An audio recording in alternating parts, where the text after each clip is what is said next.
All right, let's get right into it. You've probably heard a ton about the electric shock hitting the car market, right?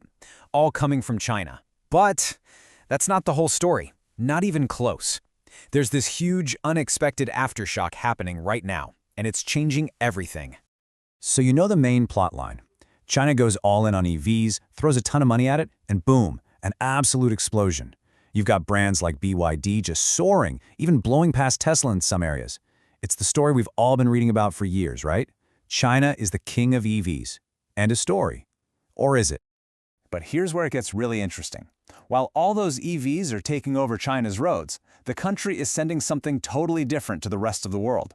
I'm talking about a massive, record-shattering flood of regular old gasoline cars. And that is the real story we're diving into today. And if you want to get your head around this aftershock, you got to look at the numbers, because honestly, they are just wild. Okay, look at this. The sheer scale is what's crazy. China is now the biggest car exporter in the entire world. They're on track to ship out 6.5 million vehicles this year. But here's the kicker. What kind of cars are they?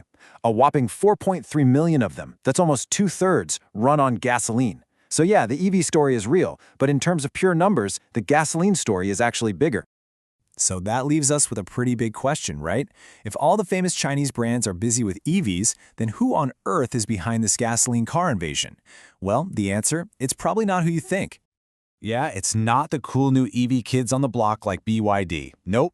The ones really pushing this are the old-school state-owned giants. We're talking about companies like SAC, Dongfeng, and the big one, Chery. See, they're getting absolutely hammered by the EV price war in their home market. So what do? They pivot. They look outwards. And Chery, they're now the #1 exporter, on track to sell 2.6 million cars around the world this year. And guess what? Most of them run on gas. But why?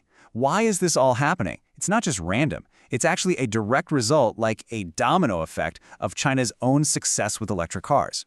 It's this vicious cycle of overcapacity.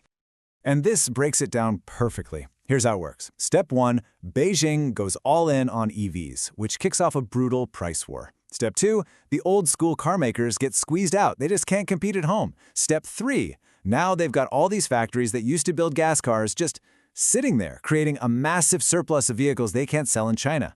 So that leads to the final step, number 4, the export escape valve. The only way to survive is to ship those cars overseas. And the size of this problem is just mind-boggling. Get this, some estimates say China's old factories can still churn out 30 million gas-powered cars a year. 30 million! But there's no one left in China to buy them. So for these companies, it's a very simple, very stark choice. Export or go out of business.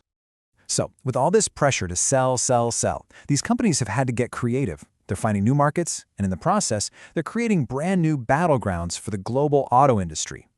And they're being pretty smart about it. They're not really trying to crack the US or Western Europe, where the tariffs are sky high. Instead, they're going after emerging markets. Think Latin America, Africa, Eastern Europe, Southeast Asia, basically anywhere that doesn't have a ton of EV chargers and where gasoline is still the name of the game. And let me tell you, it is working. I mean, it's working really well. In a place like Chile, Chinese brands now make up 1/3 of the entire car market. A third! Over in South Africa, they've already grabbed 16%, and it's growing like crazy. And in countries like Poland, it's the same story. This isn't just a plan on paper. This is a full-on takeover happening on the ground right now. So, what's the secret? How are they pulling this off? What's their winning formula for taking over these markets so fast? Well, the formula is actually pretty simple, but man, is it effective. First, they take a proven, reliable design that people already know, like this Dongfeng pickup truck, which is basically built on an old Nissan frame. Then, they pack it full of modern tech and features. And the final step? They slap a price tag on it that is just impossible to beat. We're talking sometimes 10 grand cheaper than the competition. There's just no way for the old legacy automakers to keep up. And this is where the story gets much, much bigger than just cars. Because this flood of cheap vehicles is starting to set off some serious alarm bells. It's become a massive geopolitical wake-up call for the rest of the world. You're seeing governments in these very markets start to push back. They're not just watching anymore, they're taking action. Mexico just jacked up its tariffs on Chinese cars. Russia is hitting them with higher import fees to protect their own car makers. And then you have countries like South Africa, kind of stuck in the middle, trying to figure out how to get Chinese investment without letting cheap imports kill their local industry. It's a really tricky balancing act. So, you see, this has gone way beyond a simple trade issue. China's problem of making too many cars has now officially become everyone's problem. It's a global policy headache. It's basically a giant game of geopolitical chess, and the pieces are cars. And this quote just nails it perfectly. The real fight for the future of the car industry? It's not some high-tech race happening in Silicon Valley or Germany. No. The real battle is a ground war, a fight for every last sale in the developing world, where gasoline is still king. And that, right there, should be a huge, flashing red light for every legacy automaker out there.